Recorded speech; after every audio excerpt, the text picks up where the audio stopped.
Study IQ IAS, अब तैयारी हुई अफोर्डेबल।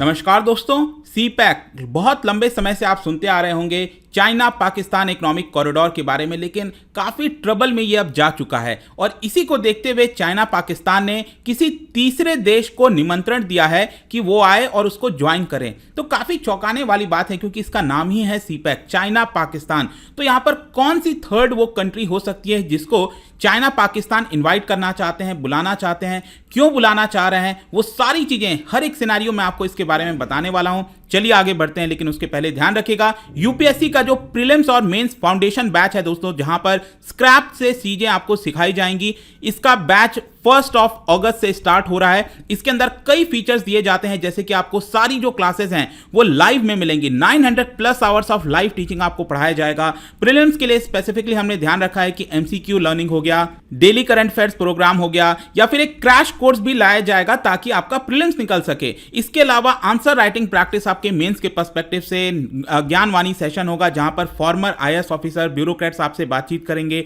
1-to-1 मेंटरशिप, आपको एक मेंटर दिया जाएगा पूरे जर्नी के दौरान, जो कि आपके साथ टच में रहेगा। कोई भी दिक्कत है तो आप उससे पूछ सकते हो। और सोचिए, ये सारी चीजें आपको सिर्फ 19,000 में दी जा रही हैं अगर आप कोड इस्तेमाल करते हो अंकित लाइव हमारे ऐप और वेबसाइट पर। तो जल्द से जल्द इसको ज्वाइन करिए, क्योंकि लिमिटेड सीट्स होती हैं, हमें हर एक पर्सन के ऊपर ध्यान रखना होता है। और इसका जो पूरा शेड्यूल है वो आपके सामने दे दिया गया है। इकोनॉमी का एक बहुत इंपॉर्टेंट पार्ट, जहां पर रेपो रेट, बैंकिंग का पूरा, वो सब कुछ मेरे द्वारा कराया जाएगा। इसके अलावा यहां पर आपको अगर MCQs अटेम्प्ट करना है तो मेरे इंस्टा पेज पर जा सकते हैं, वहां पर स्टोरीज में जितने भी MCQs हैं उसको आप अटेम्प्ट कर पाएंगे। चलिए शुरुआत करते हैं और सबसे पहले देखते हैं एग्जैक्टली अभी हो क्या रहा है। जैसा कि मैंने बताया, चाइना पाकिस्तान इकोनॉमिक कॉरिडोर, जो कि एक $multi-billion पूरा प्रोजेक्ट है और काफी एम्बिशियस प्रोजेक्ट है, उसको लेकर चाइना पाकिस्तान ने इनवाइट भेजा है कि कोई भी अगर ऐसा तीसरा देश है जो कि इस प्रोजेक्ट में ज्वाइन करना चाहता है, पैसे लगाना चाहता है, तो वो यहां पर आ सकता है।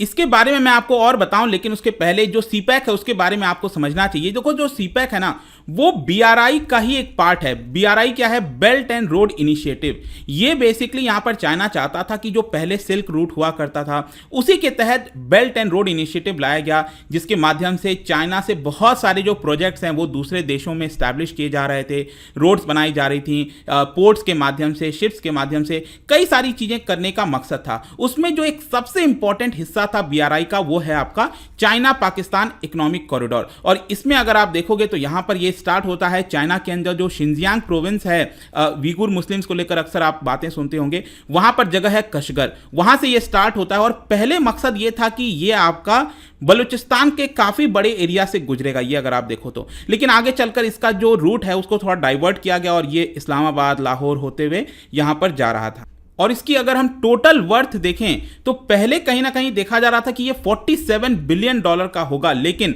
जो लेटेस्ट आंकड़ा है उसके हिसाब से बताया जा रहा है कि इसका जो टोटल वर्थ है वो करीब $62 बिलियन का। मैं सिर्फ चाइना पाकिस्तान इकोनॉमिक कॉरिडोर के बारे में बात कर रहा हूं। इसके अलावा यहां पर एक और चीज है कि भारत ने हमेशा से इसको लेकर प्रोटेस्ट किया है। यहां पर आप देख सकते हो, ये जो रूट है वो बेसिकली आपका पाकिस्तान ऑक्यूपाइड कश्मीर से गुजरता है, और इसी की वजह से भारत ने हमेशा से प्रोटेस्ट किया और इसको ज्वाइन करने से पूरी तरह मना कर दिया है। तो जाहिर सी बात है कि भारत तो इसके अंदर ज्वाइन करेगा नहीं, तीसरा देश भारत तो हो नहीं सकता। तो यहां पर किसी और देश को इन्वाइट किया जा रहा है कि आप यहां पर आइए और इस प्रोजेक्ट को ज्वाइन करिए। तो इससे भी आप समझ पाओगे कि एक कॉम्प्लिकेशन हो सकता है तीसरे देश के लिए, कि अगर वो आता है तो ऑब्वियस सी बात है ना, भारत उसको ऑब्जेक्ट करेगा क्योंकि ये आपका पाकिस्तान ऑक्यूपाइड कश्मीर से जा रहा है। लेकिन क्वेश्चन यहां पर सबसे पहले तो ये आना चाहिए, आखिरकार तीसरे देश की आवश्यकता क्यों पड़ी? इसका मेन कारण है कि ये जो पूरा प्रोजेक्ट चल रहा है चाइना पाकिस्तान इकोनॉमिक कॉरिडोर का, इसमें फंड क्रंच देखने को मिल रहा है, पैसे नहीं है, बहुत से डिलेज हो रहे हैं। और इसी को देखते हुए यहां पर जो पाकिस्तान और चाइना है, उन्होंने सोचा कि यहां पर किसी तीसरे देश को बुलाया जाए, अगर वो ज्वाइन करेगा तो और ज्यादा पैसा लेकर आएगा, ताकि जो प्रोजेक्ट्स हैं वो इस पूरे रूट में कंप्लीट हो पाएंगे। क्योंकि पाकिस्तान के अंदर तो आपको ऑलरेडी पता है काफी बड़ा फाइनेंशियल क्राइसिस आ रखा है, IMF से मदद लेनी पड़ी है। दूसरी तरफ चाइना में भी हालात अच्छे नहीं है। मैंने अभी रिसेंटली वीडियो बनाया था, वहां पर आपने देखा होगा किस तरह से जो बैंक के डिपॉजिटर्स हैं वो लगातार प्रोटेस्ट कर रहे हैं क्योंकि उनके पैसे नहीं दिए जा रहे हैं। Real estate crisis already China के अंदर चल रहा है। तो अभी रिसेंटली क्या हुआ थर्ड मीटिंग हुआ है सीपैक के ज्वाइंट वर्किंग ग्रुप का, और इसके अंदर वर्चुअल मोड में ये मीटिंग हुआ था और दोनों देशों ने, चाइना और पाकिस्तान ने यहां पर एक्सप्रेस किया कि हमें तीसरे देश को बुलाना चाहिए ताकि वो तीसरा देश यहां पर आए और इस प्रोजेक्ट को ज्वाइन करे ताकि फाइनेंशियली मदद हो। और यहां पर एक और इंपॉर्टेंट चीज है, वो ये है कि ये जो प्रोजेक्ट है दोस्तों, इसको अफगानिस्तान में भी एक्सटेंड किया जा रहा है। देखो, ये तीसरा देश अफगानिस्तान नहीं होगा, क्योंकि तीसरा देश तो अलग हो गया ना, जो आएगा, जो पैसे लेकर आएगा। अफगानिस्तान तो पैसे ला नहीं सकता, उसको खुद पैसे की आवश्यकता है।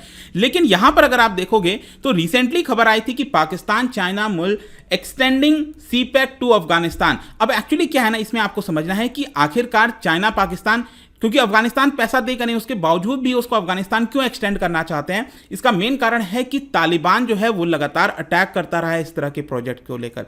तो कहीं ना कहीं अगर ये प्रोजेक्ट अफगानिस्तान तक एक्सटेंड होगा तो हो सकता है कि यहां पर जो तालिबान है वो अश्योरेंस दे देगा कि आपका प्रोजेक्ट को किसी प्रकार की सिक्योरिटी और थ्रेट नहीं है बेसिकली। लेकिन इसको लेकर भारत को थोड़ा सा कंसर्न है कि अगर ये प्रोजेक्ट अफगानिस्तान में जाता है तो जाहिर सी बात है वहां पर जो चाबहार पोर्ट हो गया, हमारे कुछ जो रिलेशंस थोड़े से ठीक हो रहे हैं, उसमें प्रॉब्लम आ सकती है कहीं ना कहीं। तो वो एक दूसरा पर्सपेक्टिव है। लेकिन यहां पर ये जो प्रोजेक्ट है वो अफगानिस्तान की तरफ भी एक्सटेंड हो रहा है। अब क्वेश्चन यहां पर आपके मन में ये भी आ सकता है कि वो तीसरा देश कौन हो सकता है। देखो, यहां पर क्या हुआ था कि ग्लोबल टाइम्स, जो कि चाइना के अंदर वहां की जो पार्टी है उसका माउथ पीस है, उन्होंने बेसिकली रिवील किया था, मतलब कि अभी तक कोई ऑफिशियल तो रिवीलेशन किया नहीं गया है, लेकिन उस रिपोर्ट के अंदर बताया गया था कहीं ना कहीं कि मे बी सऊदी अरब हो सकता है, यूनाइटेड अरब एमिरेट्स हो सकता है, या फिर जर्मनी हो सकता है। क्योंकि इन देशों को अगर आप देखोगे तो इनके पास बहुत सारा पैसा पड़ा हुआ है, तो मे भी वो पैसा लगा सकते हैं। लेकिन जैसा मैंने बताया कि ये डिसीजन इतना आसान नहीं होगा, क्योंकि भारत पूरी तरह से प्रोटेक्ट करेगा। और आपको पता ही है कि यूनाइटेड अरब एमिरेट्स और भारत इस समय काफी ज्यादा करीब आ चुके हैं, तो मे भी हो सकता है शायद यूएई इसमें इन्वेस्ट ना करे, जर्मनी में भी। लेकिन अगेन, जर्मनी और भारत के बहुत सारे इंटरेस्ट हैं, देखना होगा कि क्या सऊदी अरब इसके अंदर इन्वेस्टमेंट करता है कि नहीं करता है। लेकिन एक बहुत बड़ी बात होगी, अब तीसरा देश कोई भी हो सकता है, लेकिन इन तीन देशों को लेकर कुछ ना कुछ चर्चा चल रही थी। क्वेश्चन ये भी है कि चाइना इसको लेकर क्यों इतना फोकस है, चाइना के लिए जो प्रोजेक्ट है वो क्यों इंपॉर्टेंस रखता है। देखो, इसका मेन कारण है कि चाइना ने ये जो मैसिव एक प्रोजेक्ट लाया था, that is BRI, belt and road initiative, जो कि पूरा यूरोप तक जा रहा था। बहुत लंबा इसका अगर आप विस्तार देखोगे BRI का देखने को मिलेगा, अफ्रीका के अंदर भी। तो BRI के तहत यहां पर क्या करना चाहता था चाइना, जो है वो कई सारे कनेक्टिविटी प्रोजेक्ट ला रहा था, बिल्डिंगें बना रहा था, पावर प्लांट्स हो गया, पोर्ट हो गया, रेलवे हो गया, 5G नेटवर्क हो गया। तो पूरे BRI के अंदर जो सीपैक वाला प्रोजेक्ट है, चाइना पाकिस्तान इकोनॉमिक कॉरिडोर, ये सबसे इंपॉर्टेंट प्रोजेक्ट था चाइना के लिए। मतलब कि चाइना सीपैक को एज अ सक्सेस स्टोरी दिखाना चाहता था पूरे विश्व के सामने, ताकि BRI के अंदर और सारे उसको प्रोजेक्ट मिल सके। मतलब अगर ये सक्सेस हो जाता मान लो, तो इसको लेकर वो एज अ एग्जाम्पल के तौर पर दिखाता दूसरे देशों को कि देखिए हमने किस तरह से ये जो सीपैक है उसको सक्सेस माना है, किया है, और इसकी वजह से हम आपके देश में भी इन्वेस्ट करना चाहते हैं। बट क्योंकि चाइना फेल हो गया, सीपैक अभी तक सक्सेस नहीं हुआ है, सीपैक में बहुत सारी प्रॉब्लम आ रही है, यहां पर सक्सेस स्टोरी नहीं बन पाया है, और इसी की वजह से आप कह सकते हो कहीं ना कहीं अब ये जो प्रोजेक्ट है उसमें तीसरे पार्टी की आवश्यकता पड़ रही है। और चाइना बेसिकली आप कह सकते हो कि अगेन जो डेट है सीपैक प्रोजेक्ट को लेकर वो भी काफ़ी ज़्यादा बढ़ गया है। इसके अलावा अगर हम पाकिस्तान के पर्सपेक्टिव से बात करें तो पाकिस्तान के लिए तो और प्रॉब्लम बढ़ती जा रही है। देखो, जो सीपैक वाला प्रोजेक्ट है, एक तो BRI की अगर हम बात करें तो इसकी शुरुआत 2013 से हो गई थी, लेकिन जो सीपैक है, चाइना पाकिस्तान इकोनॉमिक कॉरिडोर, ये बेसिकली एग्रीमेंट लॉन्च किया गया था 2015 में, जब नवाज शरीफ प्राइम मिनिस्टर थे पाकिस्तान के और शी जिनपिंग जो है, जो कि अभी भी प्रेसिडेंट बने हुए हैं, तो दोनों के बीच में एग्रीमेंट हुआ था। तो पाकिस्तान का अगर आप इकोनॉमिक प्रॉब्लम देखोगे तो ये सीपैक साइन होने से पहले से इकोनॉमिक प्रॉब्लम चल रहा था पाकिस्तान में। तो पाकिस्तान को लगा कि अगर ये चाइना पाकिस्तान इकोनॉमिक कॉरिडोर आता है उनके देश के अंदर, तो इससे पाकिस्तान में पता नहीं जैसे कि क्या हो जाएगा, पाकिस्तान में सब कुछ बदल जाएगा,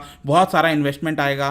तो एक प्रकार से इकोनॉमिक जो प्रॉब्लम से गुजर रहा है पाकिस्तान, उससे बाहर निकलेगा, ऐसा पाकिस्तान ने सोचा था। लेकिन आज 7 साल के बाद एक्चुअली क्या हुआ है कि जो सोल्यूशन लाया था गया था वही अपने आप में प्रॉब्लम बन गया है। आज के डेट में जैसा कि आपको पता है कि फाइनेंशियल क्राइसिस और ज्यादा डीप हो गई है पाकिस्तान के अंदर, IMF से मदद लेना पड़ रहा है। तो इसकी वजह से आप कह सकते हो कि पाकिस्तान के ऊपर जो कर्ज है, डेट है, वो बढ़ गया। और उसका मेन कारण क्या है? CPEC, China Pakistan economic corridor. मतलब जो सोल्यूशन लाया गया था वही अपने आप में एक प्रकार से प्रॉब्लम बन गई है।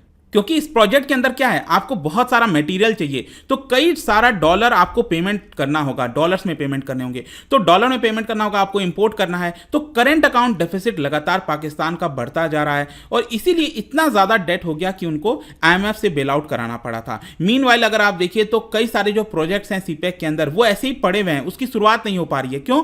क्योंकि लैक ऑफ फंड, पैसे यहां पर नहीं है। पाकिस्तान जो चाइना के अंदर बैंक्स हैं वो भी और ज़्यादा पैसे देने से अब धीरे धीरे मना कर रहे हैं। इसका एक और दूसरा प्रॉब्लम मैं आपको बताता हूं, वो है बलोच प्रॉब्लम। बलूचिस्तान, आपको पता होगा कि यहां पर जो पाकिस्तान के अंदर अलग अलग प्रोविंस है, इसमें जो सबसे बड़ा प्रोविंस है बलूचिस्तान। मैंने आपको बताया कि जो सीपैक है उसमें से यहां पर अगर आप देखोगे तो एक बड़ा हिस्सा यहां तक जाता है और ग्वादर पोर्ट तक गुजरता है आपका। तो ये जो पूरा रीजन है यहां पर लगातार प्रोटेस्ट देखने को मिलता है।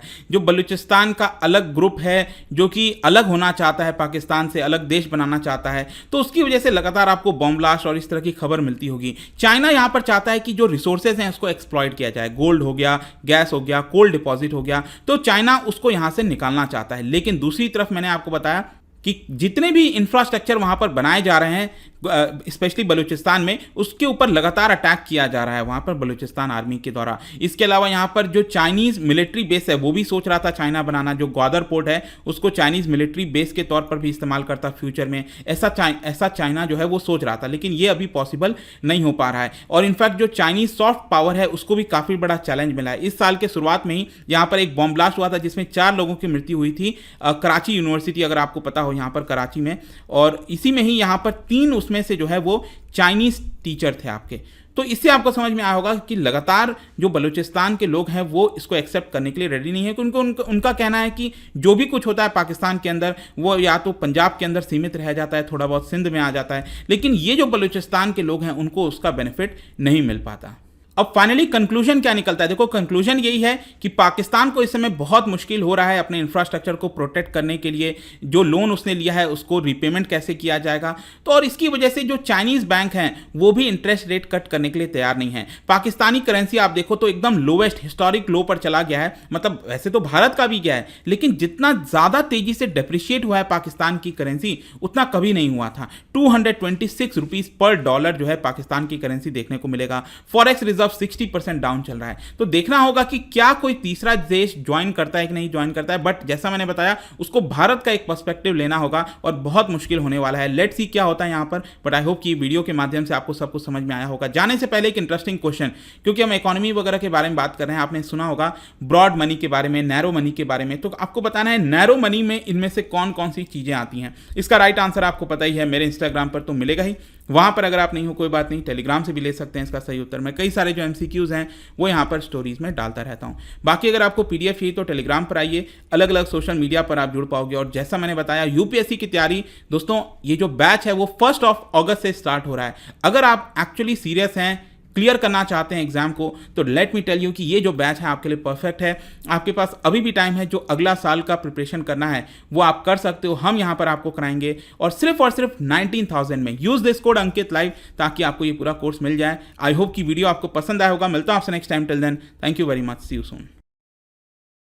Hello everyone, this is Shubhadeep Das from Kolkata. I've enrolled in the foundation batch of Study IQ. I was attracted towards the goodwill created by Study IQ over the period of time. After joining, I've experienced a lot of positivity and motivation invoked by the faculty members. Study IQ provides a very unique feature of mentorship program where we are in touch with a personal mentor on a regular basis. We can solve our doubts, we can share our answers and get feedback on a regular basis. I believe these are going to add value in my preparation for civil services. Thank you.